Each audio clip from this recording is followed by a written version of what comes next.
नमस्कार। टीवी 9 भारतवर्ष के digital platform पर आपका स्वागत है। मैं हूं शिवेंद्र।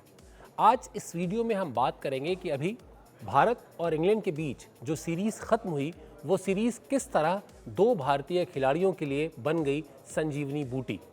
लेकिन पहले आपको बता दें कि इस पूरे दौरे में इंग्लैंड की टीम को लौटना पड़ा खाली हाथ। आपको याद होगा टेस्ट सीरीज़ में इंग्लैंड की टीम हारी, उसके बाद T20 सीरीज़ में इंग्लैंड की टीम हारी और उसके बाद वनडे सीरीज़ में भी भारत ने इंग्लैंड को हरा दिया। टेस्ट सीरीज़ में 3-1 का फासला था, T20 3-2 का फासला था और उसके बाद वनडे में 2-1 के फासले से भारतीय टीम ने जीत हासिल की। तो इस तरह भारतीय टीम जो T20 और वनडे में अपने से बेहतर रैंकिंग यानी नंबर 1 की रैंकिंग वाली इंग्लैंड की टीम को भारत ने हराया। अब बात करते हैं उन दो खिलाड़ियों की जिसका जिक्र मैंने शुरू में किया था कि आखिर वो कौन से दो खिलाड़ी हैं जिनके लिए ये सीरीज़ जो है वो संजीवनी बूटी की तरह रही। इन दो खिलाड़ियों में कुछ समानताएं हैं, आप गेस करने की कोशिश कीजिए। दोनों खिलाड़ी दिल्ली के हैं, दोनों खिलाड़ी बाएं हाथ से खेलते हैं। समझ में आया आपको? नहीं समझ में आया? चलिए कोई नहीं, मैं आपको बताता हूँ। ये दोनों खिलाड़ी हैं शिखर धवन और ऋषभ पंत। तो पहले बात करते हैं शिखर धवन की। शिखर धवन दरअसल जो लिमिटेड ओवर फॉर्मेट है उसमें भारतीय टीम का हिस्सा है। T20 सीरीज़ के पहले मैच में उनको मौका दिया गया था लेकिन उनकी शुरुआत खराब रही थी, उनसे रन बने नहीं थे। इसके बाद उन्हें T20 सीरीज़ के बाकी मैचों में मौका नहीं मिला। वनडे सीरीज़ में जब शुरुआत हुई, वनडे सीरीज़ जो 3 मैचों की सीरीज़ थी, पहले ही मैच में शिखर धवन ने 98 रन बनाए। वो शतक से ज़रूर चूक गए लेकिन उनके 98 रनों की बदौलत भारतीय टीम को उस मैच में 66 रन से जीत मिली थी। और मैं आपको बता दूं कि उस 98 रन में शिखर धवन ने 11 चौके और 2 छक्के लगाए थे। इसके बाद दूसरे वनडे में भारतीय टीम को हार का सामना करना पड़ा। हालांकि भारतीय टीम ने 336 रन बनाए थे लेकिन इसके बावजूद भारतीय टीम हार गई और इंग्लैंड ने बहुत आसानी से वो मैच जीत लिया 6 विकेट के बड़े अंतर से।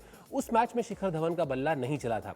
अब जो तीसरा वनडे मैच था उसमें भारतीय टीम इस रणनीति के साथ उतरी थी कि बड़ा स्कोर खड़ा करना है ताकि इंग्लैंड पर दबाव बनाया जा सके और शुरुआत से आक्रामक बल्लेबाजी करनी है। एक बार फिर शिखर धवन ने अच्छी शुरुआत दिलाई भारतीय टीम को।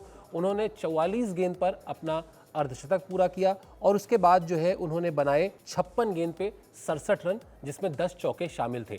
तो इस तरह जो शिखर धवन के लिमिटेड ओवर करियर में एक संकट बढ़ता दिखाई दे रहा था, क्योंकि आजकल भारतीय टीम की समस्या ही यही है कि विकल्प बहुत ज़्यादा हैं, बेंच स्ट्रेंथ बहुत मजबूत है और एक एक जगह के लिए लड़ाई हो रही है। तो ऐसे में शिखर धवन ने ये 2 पारियां जो वनडे में खेली आखिरी, उससे उन्होंने कम से कम लिमिटेड ओवर्स में अपनी जगह को सुरक्षित बचा लिया है अगले कुछ सीरीज़ के लिए, अगले कुछ दिनों के लिए।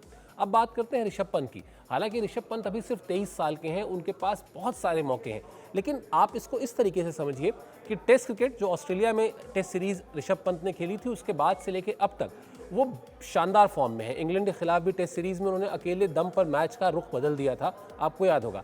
इसी वजह से उनको T20 में मौका मिला। T20 में उनकी परफॉर्मेंस फिर बहुत अच्छी रही लेकिन वनडे में उनको मौका नहीं मिला। अब जो ये वनडे में मौका नहीं मिला उसकी वजह ये थी कि कप्तान विराट कोहली ने KL राहुल को वनडे में एक्स्ट्रा कीपिंग की एक्स्ट्रा जिम्मेदारी दे दी है और वो ये काम कर रहे हैं। तो ऐसे में क्या हुआ, ऋषभ पंत पहले मैच से बाहर बैठे।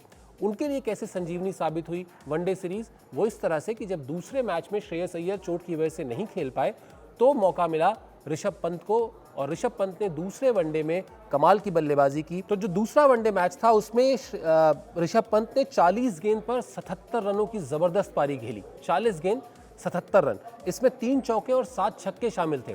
उसके बाद जो आखिरी मैच था, जैसा मैंने शुरू में बताया कि उसमें ज़्यादा रन बनाने थे और प्रॉब्लम ये थी कि भारत के जो 4 बड़े बल्लेबाज हैं, रोहित शर्मा, शिखर धवन, KL राहुल और विराट कोहली, ये चारों के चारों 200 रन पहुंचने के पहले पहले पवेलियन लौट चुके थे और अभी 25 ओवर से ज़्यादा का खेल बाकी था। यानी ऋषभ पंत को ये भी ध्यान रखना था कि विकेट बचाना है और ये भी ध्यान रखना था कि रनों की जो रफ्तार है वो कायम रहे, वो कहीं ऐसा ना हो कि बहुत ज़रूरत से ज़्यादा धीमी बल्लेबाजी होने लगे। और ऐसे मुश्किल वक्त में उन्होंने फिर से बनाए 78 रन और उसके लिए उन्होंने खेली 62 गेंदें।